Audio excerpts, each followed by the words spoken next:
రోజు నుంచి ఈ రోజు వరకు బంగ్లాదేశ్లో సుమారు 3000 దాడులు జరిగిన హిందువుల వ్యాపార సముదాయాలపైన. గత కొన్ని రోజులుగా బంగ్లాదేశ్లో హిందువుల మీద అనేక దాడులు జరుగుతున్నాయి.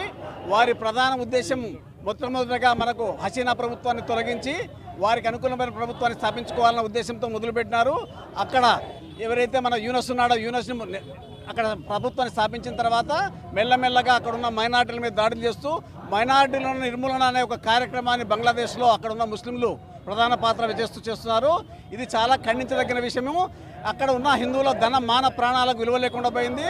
అక్కడ ఉన్న హిందువుల ఆస్తులని లాక్కుంటున్నారు, హిందూ మహిళలను లాక్కుపోతున్నారు.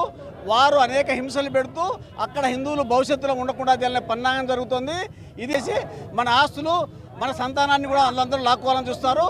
ఇక్కడున్న హిందువులంతా కూడా ఏకం కావాలి.